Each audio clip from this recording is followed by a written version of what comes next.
Bakwethu siyadibana njalo kuhlelo lwethu lamaviki wonke. Buza iBhayibheli likuphendule. Ngithanda ukulamukela kulolu hlelo. Njalo ngithanda ukwamukela abafundisi bethu abaza kusincedisa uma sixoxa ngendaba zeBhayibheli kulolu hlelo. Ithini singakangeni ngiphinde inombolo zocingo u0718 196 kulabo abalembuzo kumbe ufuna ugwalo The Great Controversy, lugwalo oluqhakathekileyo oluncedisayo ukuzwisisa lokho okuchasiswa ngabafundisi.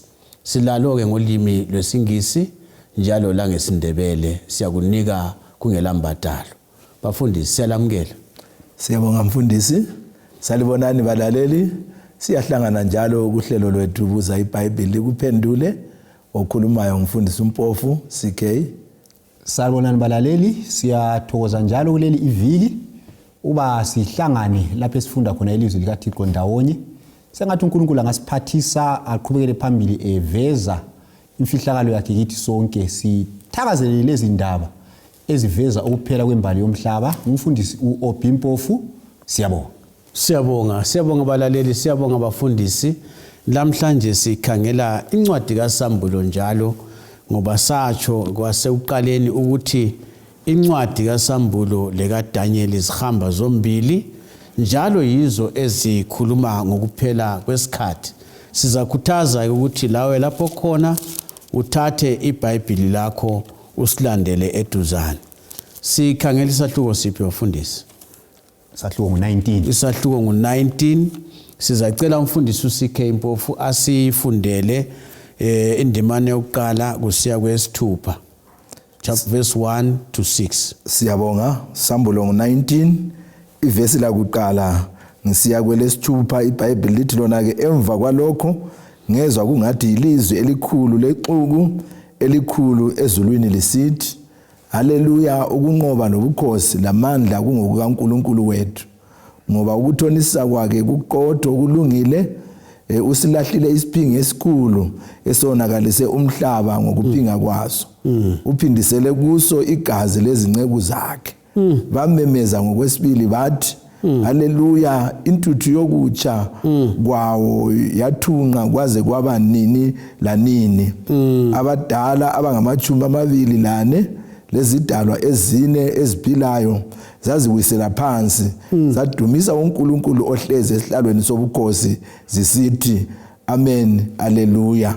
Kwasekuzwakala ilizwi livela esihlalweni sobukhosi lisithi, mdumiseni uNkulunkulu wethu lina lonke izinceku zakhe elimesabayo abakhulu labancinyane. Ngase ngisizwa kungathi ilizwi lexuku elikhulu linjengomdumo wamanzi amanengi lokuduma okulamandla lisithi, haleluya, ngoba inkosi uNkulunkulu wethu usomandla uyabusa. Siyabonga mfundisi ukufunda okuhle kangaka. Mfundisi Obi, uthiwa ncamulela inkonyane. Umqalisi izipho. Kunjani? Akusivulele indaba sizwe ukuthi kuthiwani lapha. Siyabonga. So sinanzelela lapha ukuthi indimana lesibalileyo lapha isivezela ukuqhakatheka kokudumisa uNkulunkulu. Sinanzelela lapha ukuthi uNkulunkulu uyadunyiswa. Njalo indimana le igxile ezintweni ezintathu eziphawulekileyo. Okwakuqala iyasivezela ukuthi indumiso le iyenzelwa ngaphi. Iyaveza lapha ungayikhangela evesini lika 1 iyasivezela ukuthi indumiso yenzelwa ezulwini. Ngezindlela izidalwa ezisezulwini ezidumisa uNkulunkulu ngemisebenzi yakhe ayenzileyo. So ngwakuqala lokho esikufunda lapha. Okwesibili kuyini ke okubangela ukuthi uNkulunkulu adunyiswe? Sinanzela ukuthi izehlakalo ezenzakala emhlabeni kumbe ezenzakala emhlabeni ngokunqoba kwabantu bakaNkulunkulu yizo ezibangela ukuthi kube laleyi indumiso. Ngezinye indlela isiqoqela sendaba lapha ukuthi uNkulunkulu udunyiswa ngoba abantu bakhe emhlabeni sebenqobile. Yikho kufanele adunyiswe ngoba isikhathi esokuthi abantu akade behlupheka emhlabeni behlukuluzwa nguSathane bengena empini impika zenkulu esike sayithinta ezikhathini ezedliyo sebenqobile abantu la. Ngalezo sizathu uNkulunkulu ufanele ukuthi anjani adunyiswe. Ungakayikhatshana mfundisi, senxa yokungasincedisa sonke labalaleli abanye basigama kanje nje akaze basizwe ukuthi mhlawumbe ubuyele emva kancinyane uthathele khonapho ukuthi sifika lapha sivela ngaphi kunjalo ya uzasinceda. so siyakhumbula ke ukuthi emavini adluleyo sike sakhuluma ngombuso ophikisana loNkulunkulu umbuso okuthiwa iBabylon umbuso esibonile ukuthi uzahlukuluza abangcwele bakaNkulunkulu ngokuchaya imithetho yokuthi abantu abakhonze nini ngesonto ekupheleni kwembali yomhlaba so ibisisitshela ke iBhayibheli ukuthi abazaphikisana lalowo mbuso bazahlukuluzwa bagcine bebaleka emakhaya besiyacatsha enkangala so lapha osokusenzakala ukuthi uJesu uselungela ukuthi aze umbuso lo usuyahlulelwe wanqotshwa siyakhumbula ukuthi ku chapter 18 sibone kuthiwa umbuso weBabylon uyawa lapha siyabona isiqongo sokuwa kwalowo mbuso esiya okuyaphetha ngokuza kwaJesu esezojezisa ke laba abantu ekade behlukuluza abangcwele bakaNkulunkulu so okwenza kuhlatshelele lapha uNkulunkulu adunyiswe ukuthi iBabylon isichabalaliswa iBabylon sisahlulelwa abangcwele bakaNkulunkulu sebenqoba sokumele bayihlangabeze inkosi uJesu emafini kuyasincedisa mfundisi siyabonga CK ungasincedisa sithini kakhulu ngokudumisa uverse 2 esikhuluma ngakho la. Siyabonga mfundisi ngizamphinda njalo uverse ngo2 ukaSambulo ngo19 ithi yona ke ngoba ukuthonisisa kwake kuqotho kulungile usilahlile isiphingi esikhulu esonakalise umhlaba ngokuphinga kwaso uphindisele kuso igazi lezinceke zakhe so lapha sithola ukuthi isizathu sakuqala esenza ukuthi kube khona ukudumisa ezulwini ukuthi isikhathi sokwahlulela kwaNkulunkulu siyabe sesifikile iBabylon lele belihlukuluza abantu abakholwayo ukwahlulela kwalo sokufikile ke lo owahlulelayo uNkulunkulu esikhuluma ngaye iBhayibheli likubekile ukuthi ukwahlulela kwake kuqotho njalo kulungile gala nketa bechabe gala ukuthi lo nguzibani wahlulela ngalokho elisikwenzileyo. Nceda mfundisi ngoba abanye abalaleli nxa kuthiwa kwahlulela bacabanga ukuthi kuza kwenzakala uJesu sebuyile usincedise ukuthi lapho kwahlulela kokukhunywa ngakho ikuphi kwakhona. Siyabonga mfundisi ngalo uJesu sebuyile kwenzakala engakafiki kwenzakala kubuyeni kwakhe kwenzakala ngaphi lokho esikhuluma. Siyabonga ukwahlulela kwenzakala uJesu engakabuyi njengoba ke sakuthi ukuthi kulokwahlulela lokhana okucubungulisisa kwenzakala uJesu esethabanekeli lakhe ezulwini kodwa ke nxa esesiza khathesi iBabylon selizojeziswa kulapho okubonakala khona umphumela wokwahlulelwa kweBabylon sezobonakalisa ke ukuthi ya ngenxa yokuthi kwenziwa lokho umphumela wakhona yilokho so yikho kwenza ukuthi kube lokudumisa isigaba sakuqala laphana then isigaba sesibili laphana kusinika ithemba lokuthi singaze sihlukuluzwe iBabylon leli esikhulume ngalo kodwa ke ekucineni kwako konke isitha sethu esiliBabylon imfundiso esanganisekileyo ezabamba ukuthi abantu bakholwe bakhonze ngosuku elungekho eBhayibhelini isitha sethu siza kunqotshwa ekucineni ngoba iverse ngo2 ekucineni ithi yona ke uphindisele kuso igazi lezinceke zakhe so kusithi enxa imfundiso sincedise khona ukuthi uphindisele igazi ngoba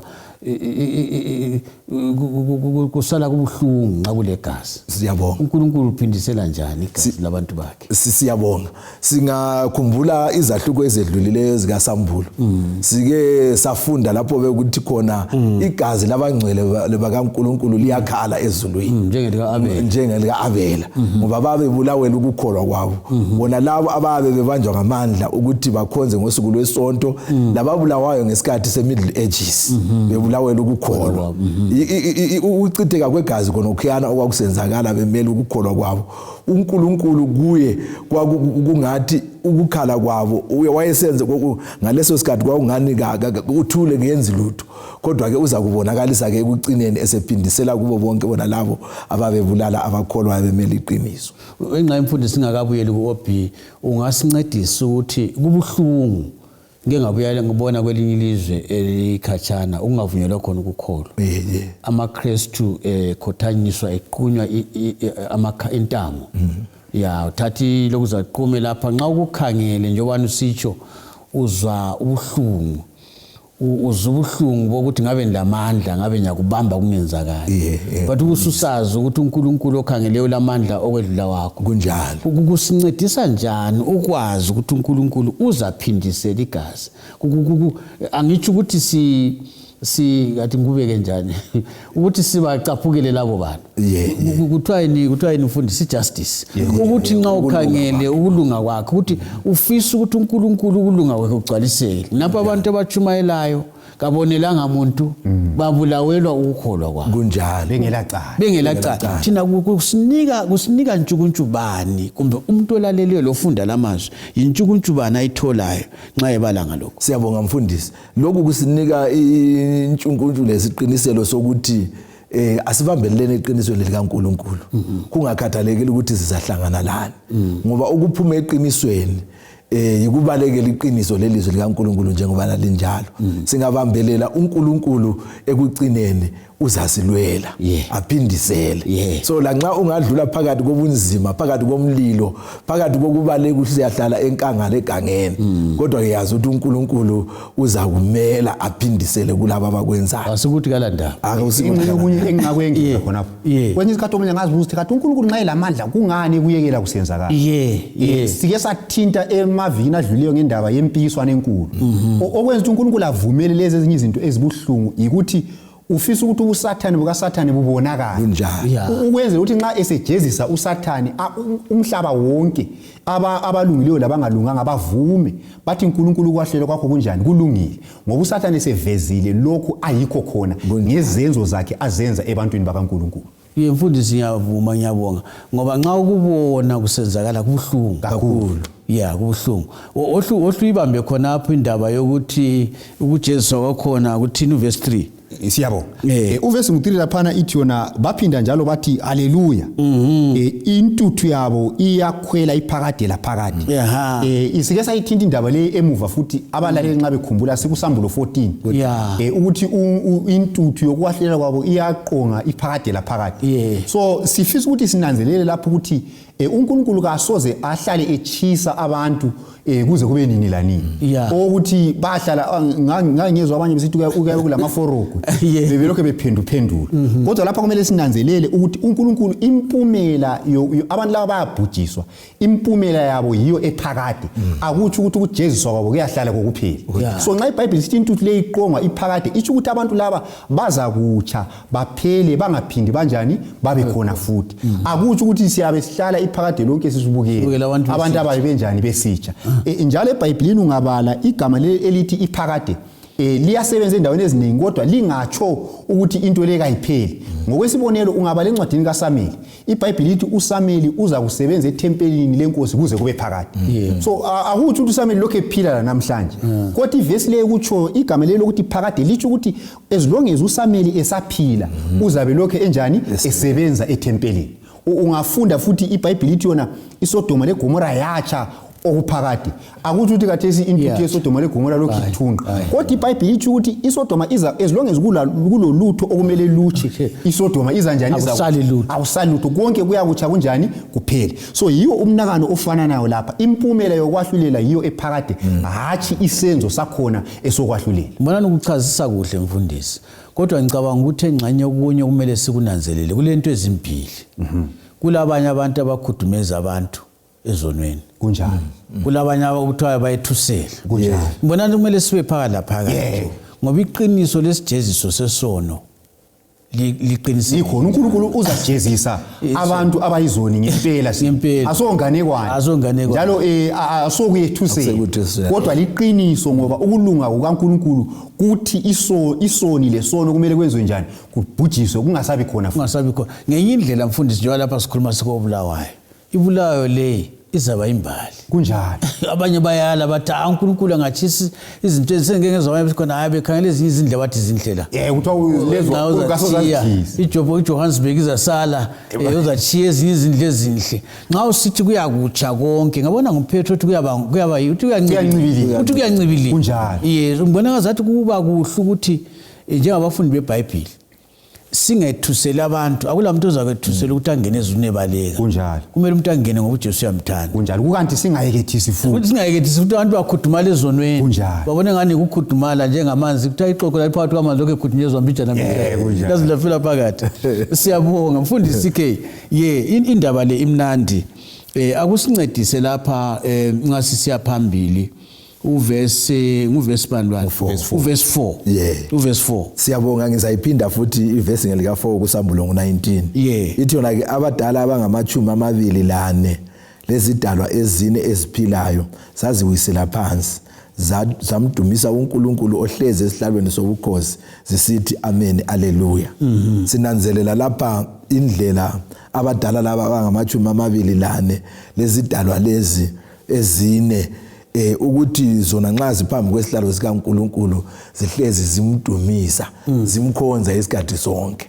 Kusitsho ukuthi lathi thina ukukhonza kwethu uNkulunkulu kakumelanga kube ngokwelanga elilodwa, akumelanga kube ngokwehola kuphela, kodwa kumele kube ngokwempilo yethu ukuveza ukuthi siyamazi yena njengenkosi lomsindisi, ngoba izidalwa lezi ubusuku lemini ziyamdumisa uNkulunkulu. Enxa yemfundiso ukuncedisa sonke ngoba abanye ngabajayelanga ulimi leBhayibheli lona lolo abadala abangobani sake sakukhuluma nyalo. Siyabonga. Singakususela khona apha enxa kuzasincedisa.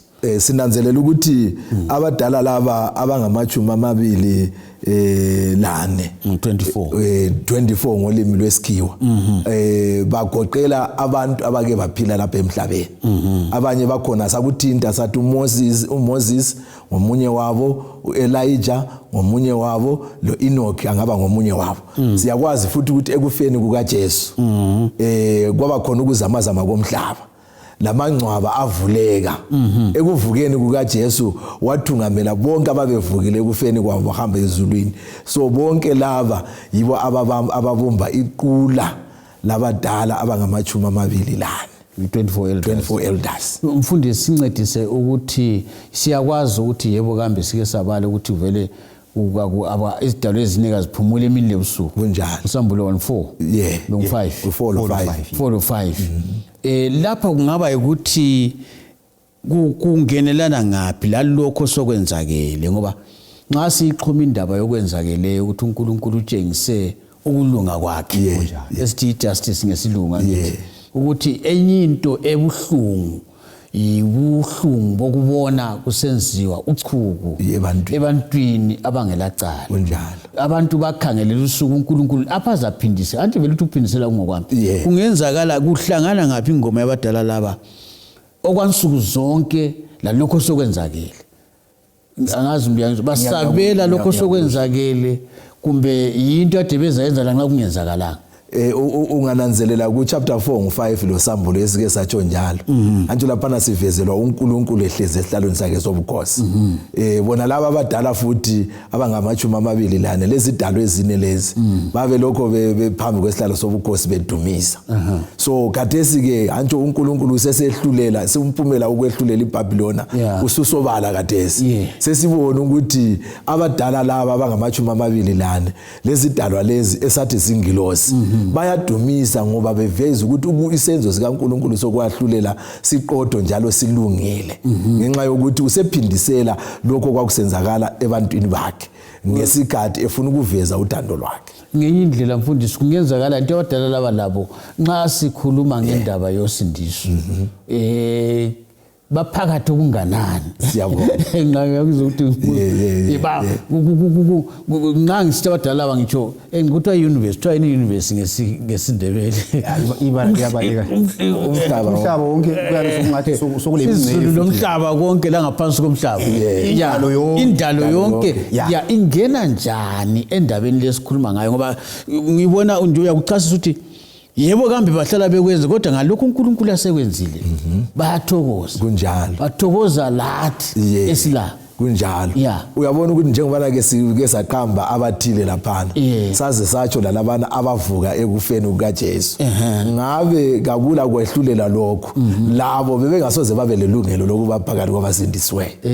So okwenza ukuthi bathabe ukuthi ukusindiswa kwabo sokuqinisekile ngesenzo esenziwa nguJesu esifele eCalvary. So yiko bedumisa ngamandla. Ngiyathanda badumisa ngamandla isikhathi sonke.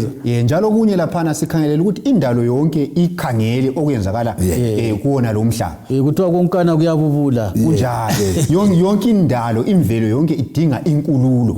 So ngezinye indlela konke okudalwe uNkulunkulu ngitsho leminye imihlaba engawanga bakhangela ukuthi uNkulunkulu uzakwenzani ngomhlaba owileyo. So kuqhakathekile ke ukuthi sikunanzelele khona ukuthi akula even lemvelo okudalwe izihlahla kumbe konke kwaphanjaniswa yisono. So ukuthi uNkulunkulu indaba le uyayiphetha njani imvelo yonke indalo yonke ikhangele ngoba yindaba ezalungisa hathi okwabantu kuphela kodwa okwendalo yonke okwemvelo yonke labalembuzo edinga ukuphendula iyaphendula. Yikho lezi dalo ezisezulwini lazo ziyathokoza ngoba lezi ngilosi ezingawanga lazo ziyazibuza ukuthi kathi indaba yona le vele iyaphetha njani uNkulunkulu indaba yesono uzayilungisa njani. So nxa ukulunga kukaThixo kuvezwa ngitsho lezi dalo ezisezulwini ezingawanga ziyakuthakazelela ziyakuthokozelela ngoba kuyazincedisa lazo ukuthi zibe lesiqiniselo esokuthi uNkulunkulu ulungile njalo lothando. Lo ngumcabango wami bafundisi. Umcabango wami akukho eBhayibhelini ukuthi enyamazaneni amadonki abazathokoza ngokwehlelo kaNkulunkulu. Xa kule nyamazana ehawula emhlabeni ethwalisenzima ngabantu kubabheme ubahawula kakhulu kunjalo ngoba lokho kuliqiniso ngoba iBhayibheli inyamazana zazingadlanani isono singakanjani singakangeni kwathi sikhangela inyamazana ezithi zingabona isilwane ziyakwazi ukuthi kumele zigijime hlalele evalweni konke lokhu kulungisa imvelo eyaphendulelwa yisono. Hayi siyabonga abafundisi siyabonga ake sikhangele sisiya phambili lapha obi indaba yona leyo kukhonza uverse 5 sikhuluma ngayo siyabonga lapha kuverse 5 sinanzelela ukuthi izidalwa lezi ezisezulwini kuthiwa kuba lelizwi eliphumayo livele esihlalweni lisithi dumisani uNkulunkulu wethu lina zinceku lani lonke elimesabayo bonke abancane labakhulu. So lapha sinanze ukuthi ingoma le kayipheleli ezulwini kuphela kodwa sekunxuswa imvelo yonke kumbe ngithi mina umhlaba wonke ukuthi kawudumise ubani uNkulunkulu.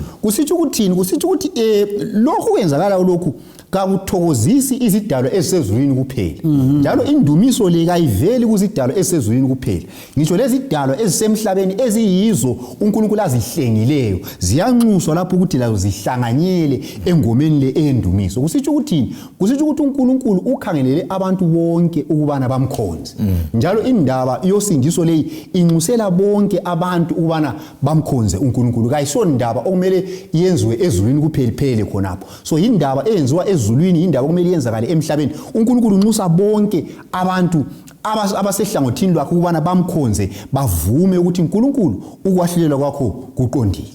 Umfundisi ungakasu khonapho sinxa singajula kancinyane sibala abalaleli lapha besilalele ukuthi angithi kulemhlaba engawelanga esonweni kunjalo bangaba ingxenye yini yalolu dumo bese mphuzi nambuzo ukuthi sasithi thina ngiyabona siqondile ukuthi kule ngigoma engilosi ezingeke zihlabele ngoba akaze zigule kunjalo akaze sifelwe ingilosi kunjalo akaze angazi mbe ziyake zikhali ngumsambulo 7 so ke lapha ohlabela ingoma le ngubani ehlabela lobani sizwile ukuthi kutheni kunjalo kodwa ngobani abangenayo enxa abanye kabangeni siyabonga. So ingoma le ingoma ehlatshelwa impendulo egoqela konke ngathi ingoma ehlatshelwa ngabasehlangothini lukaThixo bonke abasehlangothini lukaThixo sinanzele ukuthi iqale ezulwini ibisinxusa bonke abayesaba ubani uNkulunkulu.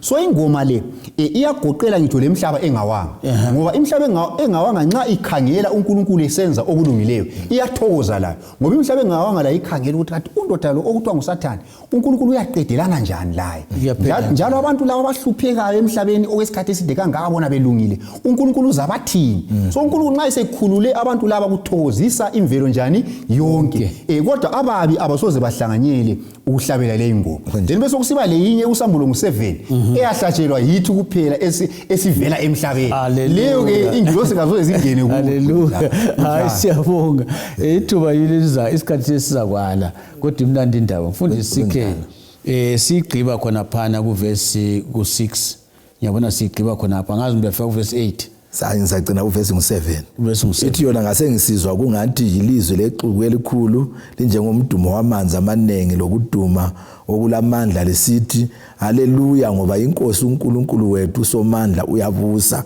asithokoze sithabe sidumise ngoba umthimba wewundlu usufikile lo mlobokazi usezilungisele. so sinanzelela lapha umtshado leyithi umtshado siyabonga so kulezi izathu ezimbili lapha esizitholayo ezivezwa kumavesi amabili lawa esiwafundileyo lapha ke intokozo enkulu iba khona ngoba uNkulunkulu usebusa useveza ukuthi yena ubukhosi bakhe sobusiba sobala then okwesibili futhi okwenza ukuthi kube lentokozo enkulu lokuhlabelela lokudumisa kuza kuba lo mtshado lo esifunde ngawo lapho kuzanxuswa ukukhona abantu bakaThixo ukuthi baze kuhlanganyela emthimbeni wewundlu so ke khonoko kokubili yiko kwenza ukuthi kube lokudumisa kakhulu kulive ngobani labo kuthiwa kabathokoze mina ngiyakwazi ukuthi emtshadweni angithi thina lapha siyazi imtshado nxa unganxuswanga usukubeke kuhle mfundisi wami nxa unganxuswanga emtshadweni awungeke uthokoze so akuthiwa kabathokoze ngobani ngabanxusiweyo abazahlanganyela esizafunda phambili sizathola ukuthi abanxusiweyo bonke laba ngabasehlangothini lukaJesu yibo abazahlanganyela ngoba sisiya phambili futhi sizathola ukuthi kulomunye kulelinye idili futhi elizanxuswa bangenzanga intando kaNkuluNkulu so laba abasentandweni kaNkuluNkulu yibo abathokozayo lapha ungathini ngalokho kuthiwa khona nomkalo uzilungisele siyakwazi ukuthi emtshadweni ngiyachadisa la uyachadisa mfundisi kunjalo umakoti nguye vele abantu abamkhangelayo wena la nxa ugqokisa uTejali balandeba layo uye umuntu otshone ebhodonga lo makoti lo ngubani njalo uzilungiselela njani angazi mbe ngifuna ukuncedisana khona lapho sesiye egcineni siyabo so umakoti sinanze ukuthi libandla yilo kumele lilungisele ukuyahlangana loJesu isikhathi esokulungisela kukhathesi yebo ngoba nxa umtshado ungafika umakoti engalungisanga akula mtshado abanye bacabanga imakeup phela mfundisi siyasibone bezibhodonga besenzani yikho esikhuluma so lapha ngikhuluma ngokulungisa isimilo isimilo ukuthi sifuze esikaJesu yikho kuyakwenza siyengena emtshadweni yikugqoka kwakho mfundisi kunjalo uJesu nxa esesiza lapha uzothatha bonke abalesimilo esifuze sakhe bese sipheleliswa balaleli siyabonga abafundisi basincenga besinxusa ukuthi wena lami siyingxenye yalomtshado ukulungiselela kwethu ukuthi sivume igazi likaJesu lisihlambulule kukho konke ukungalungi kwethu kasidibane njalo endaweni efananayo ngesikhathi esifananayo silandele eduzane inkosi kubusise siyabonga